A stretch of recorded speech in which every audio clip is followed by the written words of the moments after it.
یزید نے نواسۂ رسول کو شہید کروا دیا، اور وہ یہ سوچتا تھا کہ اس ظلم سے عرب کے سارے لوگ میری بیعت کریں گے، میرے سامنے جھکیں گے، کوئی بھی میرے خلاف حسین کے بعد سر نہیں اٹھائے گا۔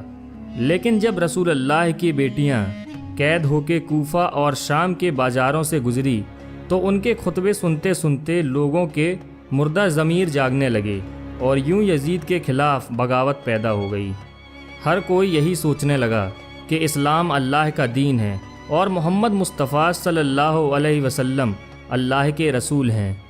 یہ خاندان اللہ کا محبوب ترین خاندان ہے۔ جس نے ان کے ساتھ ظلم کیا اسے بادشاہ کہنا سب سے بڑا گناہ ہوگا، اور یوں مدینے والوں نے یزید کی بیعت سے انکار کر دیا، اور پھر یزید نے مدینے پر حملہ کیا۔ تاریخ میں لکھا ہے کہ 3 دن تک یزید کی فوج نے مسجد نبوی میں اپنے گھوڑوں کو باندھ کر رکھا، اور گھوڑوں کی لید سے منبر رسول اور ناموس کے ساتھ بے حرمتی کرتے رہے، اور یوں مکے سے بھی یزید کے خلاف بغاوت بڑھنے لگی۔ پھر یزید نے خانہ کعبہ پر حملہ کرنا شروع کر دیا اور خانہ کعبہ میں آگ لگا دی۔ ہر کوئی یزید کے اوپر لعنت کرنے لگا، لیکن یزید کسی کو بھی اپنے خلاف دیکھتا تو اس کا سر قلم کروا دیتا۔ واقعہ کربلا کے کچھ ہی دنوں کے بعد یزید کی موت کا بھی وقت آ گیا تھا۔ 10 محرم الحرام 61 ہجری کو کربلا میں امام حسین رضی اللہ تعالی عنہ کا خون بہا کر یزید پلیت نے حکومت حاصل کی تھی۔ وہ حکومت بھی زیادہ دن تک نہ رہی، اور 3 سال 7 مہینے بعد ہی 5 ربیع الاول 64 ہجری میں 39 سال کی عمر میں یزید کی موت ہو گئی۔ یزید کی موت کیسے ہوئی؟ اس کی 2 وجہ بتائی جاتی ہے۔ ایک وجہ یہ بتائی جاتی ہے کہ یزید شرابی تھا، یہ بہت شراب پیتا تھا، جس کی وجہ سے وہ ایک بیماری میں مبتلا ہو گیا، اور پیٹ کے درد اور آنتوں کے سکڑنے کی تکلیف سے تڑپتا رہتا تھا۔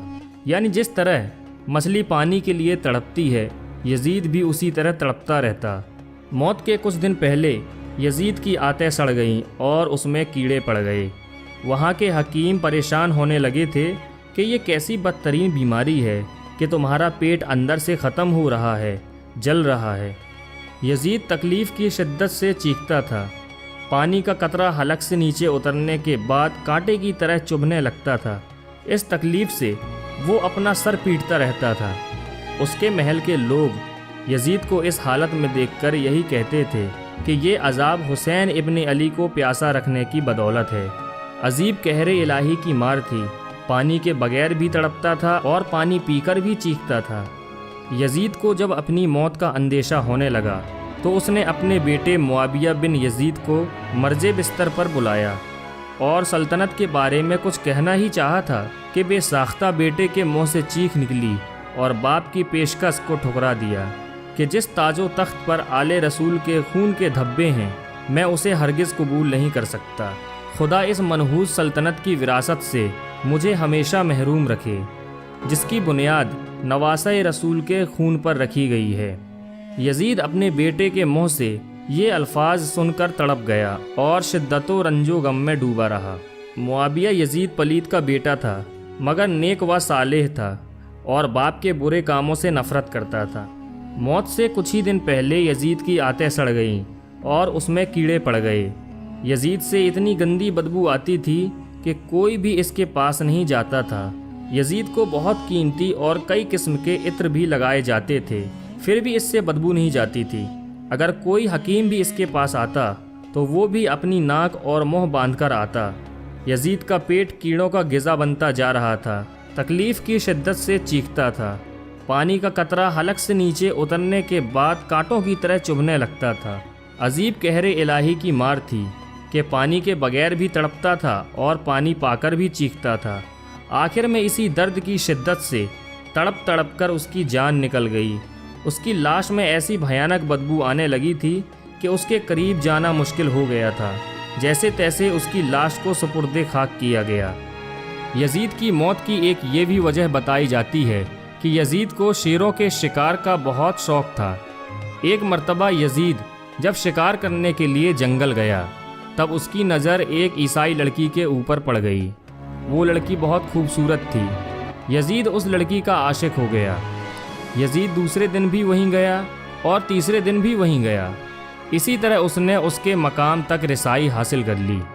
یزید نے اس عیسائی لڑکی سے کہا، میں امیر شام ہوں، اس وقت میری ہی حکومت چل رہی ہے۔ عیسائی لڑکی نے سنا تھا کہ اس وقت جس کی حکومت چل رہی ہے اسی نے امام حسین رضی اللہ تعالی عنہ کا خون کروا دیا تھا۔ لڑکی سمجھ گئی، اس نے کہا ٹھیک ہے۔ پھر لڑکی نے یزید سے کہا، تم ہی ہو جسے امیر شام کہا جاتا ہے؟ تو یزید نے کہا ہاں۔ پھر اس لڑکی نے پوچھا، تمہارا ہی نام یزید ابن معاویہ ہے؟ یزید نے کہا ہاں۔ لڑکی نے کہا ٹھیک ہے، تم اپنے ساتھ مجھے محل لے چلو، میں چلنے کو تیار ہوں۔ لڑکی نے یزید سے کہا، لیکن ایک شرط ہے کہ تم مجھے کل لینے آؤ، میں چلنے کے لیے تیار ہوں۔ یزید دوسرے دن شکار کرنے کے لیے روانہ ہو جاتا ہے اور وہ لڑکی بھی آ جاتی ہے۔ یزید لڑکی سے ملاقات کرتا ہے۔ لڑکی اپنے پاس ایک خنجر چھپا لیتی ہے اور یزید کے پیچھے گھوڑے پر بیٹھ جاتی ہے۔ جب یزید بات کرتے ہوئے آگے بڑھا تو لڑکی نے بڑی ہی پھرتی سے خنجر نکالا اور خنجر نکالنے کے بعد یزید کے پیٹھ میں خنجر مار دیا۔ خنجر کا لگنا تھا کہ یزید گھوڑے سے نیچے گر گیا۔ پھر اس لڑکی نے دوبارہ پھرتی سے یزید کے خنجر مارا۔ یزید سنبھل نہ سکا اور اس لڑکی نے یزید کے اوپر کئی سارے وار کر کے یزید کو وہیں پر کاٹ کر رکھ دیا اور وہ لڑکی وہاں سے چلی گئی۔ یزید کی لاش کئی دنوں تک وہیں پڑی رہی۔ یزید کے ساتھی کافی دنوں کے بعد جب تلاشتے ہوئے اسی راستے پر پہنچے تو انہوں نے دیکھا کہ یزید کا جسم وہیں کٹا ہوا پڑا ہے۔ یزید کے ساتھی اس کی سڑی ہوئی لاش کو اٹھا کر لائے اور ایک گڈھا کھود کر اس کو وہیں دفن کر دیا۔ اور آج بھی جہاں یزید کی قبر بتائی جاتی ہے وہاں شیشہ گلانے کی فیکٹری بنا دی گئی ہے اور اس کی قبر کا کہیں پتہ نہیں ہے۔ اللہ کا کتنا بڑا عذاب یزید کے اوپر ہو رہا ہے کہ یزید کی قبر کا نام و نشان تک نہ رہا۔ اور امام حسین کے روضے کو دیکھیے کس طرح چمک رہا ہے۔ امام حسین کا روضہ کل بھی چمک رہا تھا، آج بھی چمک رہا ہے اور انشاءاللہ قیامت تک چمکتا رہے گا۔ یزید ڈوب گیا شام کے اندھیروں میں، حسین چمکے ہیں دنیا میں روشنی کی طرح۔ دوستو اگر آپ کو یہ ویڈیو پسند آئی ہو تو ویڈیو کو لائک کریں، اپنے دوستوں کے ساتھ شیئر کریں اور ایسے ہی ویڈیوز پانے کے لیے ہمارے چینل کو سبسکرائب کر دیں۔ دوستو ملتے ہیں ایک اور نیکسٹ ویڈیو کے ساتھ، جب تک کے لیے اپنا اور گرد و نواح کے تمام ساتھیوں کا خیال رکھیے گا۔ خدا حافظ۔